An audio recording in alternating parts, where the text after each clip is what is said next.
The film opens with two best friends, the uptight Katie, and the promiscuous Sloane, who are looking forward to their upcoming out-of-town trip.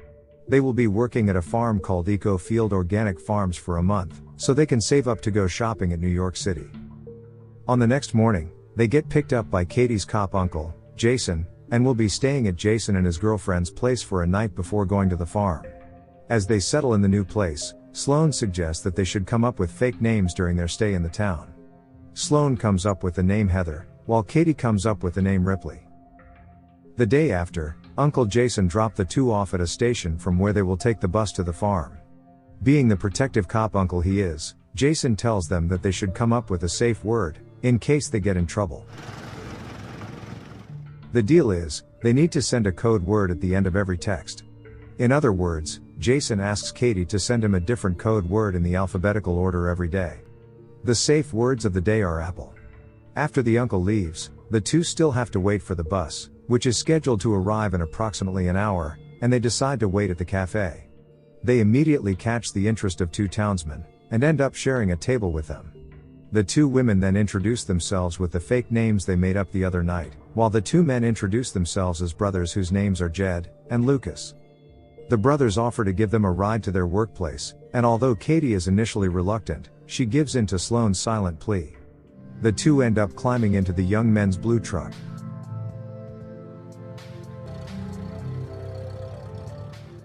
However, things don't go as planned. Jed deliberately passes by the farm where Katie and Sloane work, which confuse the two women. Are we gonna turn around somewhere, or? You'll see. And at last, they arrive. Where are we? This is our family's place. The two women are welcomed in by Jed and Lucas' sketchy mother, who invites them to have some tea before heading to the farm. Once they get inside, Katie receives a text from her cop uncle, and with their agreed safe words, she let him know that she's fine. Meanwhile, the two eat some pie, and drink some tea, of which they probably shouldn't do, but they do it anyway. Their sight becomes blurred as it turns out there's a drug in their drinks. The two immediately run for their lives after realizing something's off.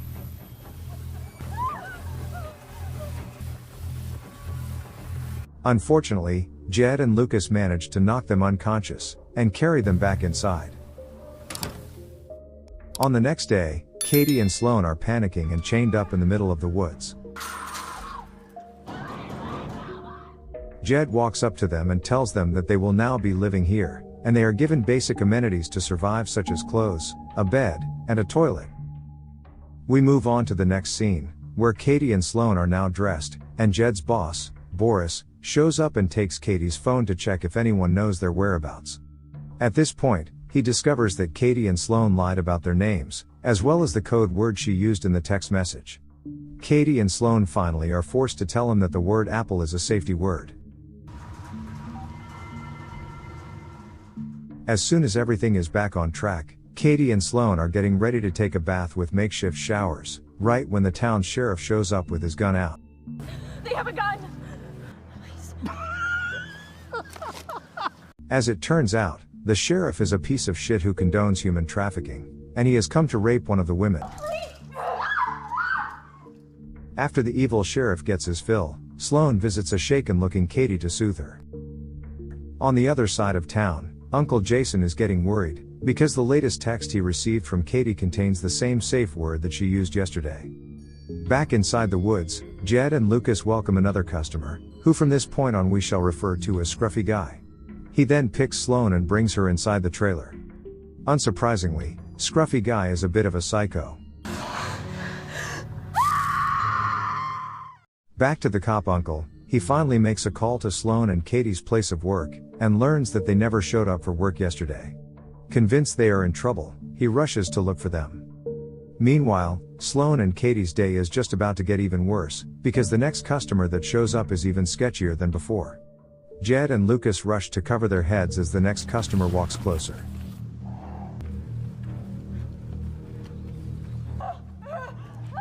Pig mask dude picks Sloane and takes her inside the trailer. After he leaves, it is now Katie's turn to soothe the shaken Sloane. We don't know for sure what the pig mask dude did to her, as Sloane appears even more traumatized than before. On the next scene, Uncle Jason reaches the sheriff's office, and comes face to face with the town's perverted sheriff who we saw earlier. Here we learn that the uncle is actually not just a cop, he is actually an FBI agent. He voices his concerns and is convinced that his niece is kidnapped. To make the plot even more interesting, for some reason the FBI uncle decides to tell the sheriff about how he knows they're in trouble, because Katie did not use a new code word in the latest text message she sent. Back in the woods, obviously the sheriff has informed the kidnappers about the fact that Katie's uncle is an FBI agent, and that Katie lied to them about the safe word.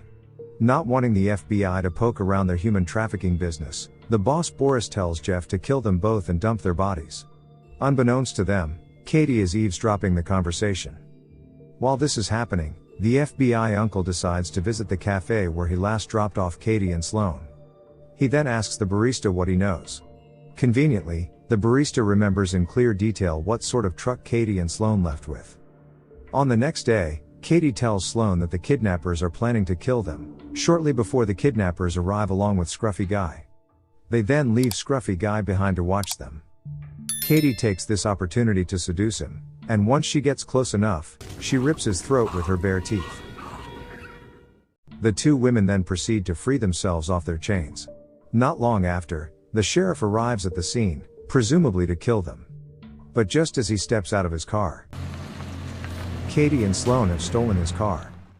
The two women drive back into town, and proceed to visit the hardware store to gear up.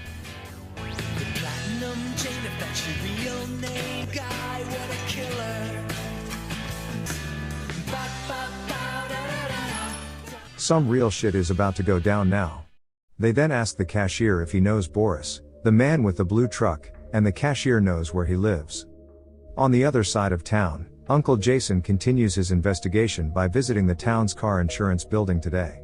He makes up a story about accidentally colliding with a blue truck, and asks who owns it.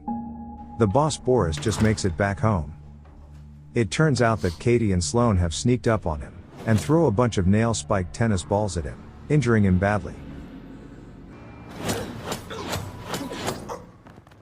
Now that the tables have turned, Boris pleads for his life, and even goes as far as offering his money in exchange for sparing his life. Think more? Green toolbox in the other room.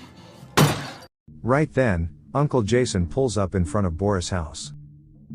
Back inside, Katie and Sloane begin questioning him about the identity of the man with the pig mask. When Boris refuses to reveal it, Katie and Sloane take a makeshift spear they made, and shoves it up his behind, which eventually kills him. When Uncle Jason finally enters the house, it appears that Katie and Sloane have left, and he takes in the sight of a dying Boris.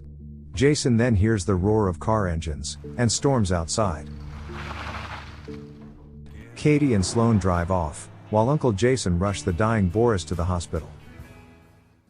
On the next scene, the sheriff informs Uncle Jason that Boris did not make it. Growing even more worried, Uncle Jason decides to try calling Katie's phone, but then, realizing his cover is blown, the sheriff takes out his gun. Katie and Sloane pull up in front of a church, and we learn that Pig Mask Dude is actually the town's priest. Sloane makes her entrance inside the church, and comes face to face with her rapist. With Katie's help, the two best friends take down the bastard. As Katie and Sloane drive away, we see that they are now content carefree. But when they make a stop and step out of the car, it turns out that Pig Mask Dude, aka the priest, is chained behind the truck this whole time. As their final blow, they pour gasoline all over him, and sets him on fire before driving off. While the two women seem to be thriving, Uncle Jason is now held captive by the sheriff. Even worse, it appears that the sheriff has captured two new young women. Luckily, Katie and Sloane have come to the rescue. They tie up the sheriff, and proceed to torture him with a game of Russian roulette. We can see now that the two women are a little unhinged, but I guess in a way we can't blame them. No!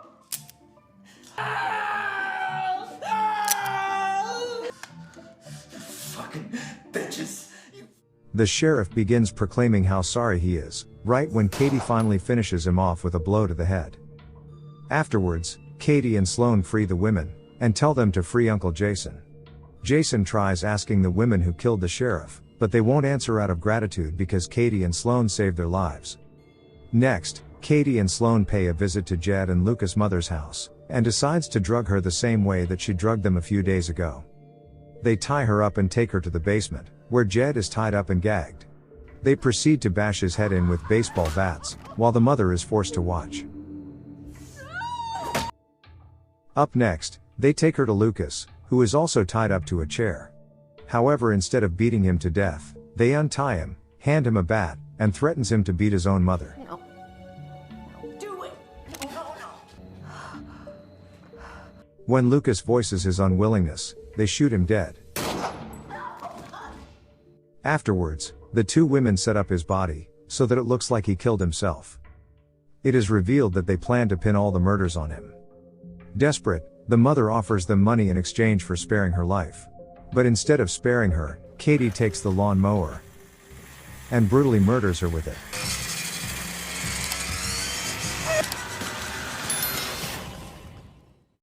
On the next scene, Uncle Jason pulls up at Katie's house to pick her and Sloane up. It appears that some time has passed. Katie and Sloane get dropped off at the airport, and excitedly make their way to New York City, and this is where the movie ends.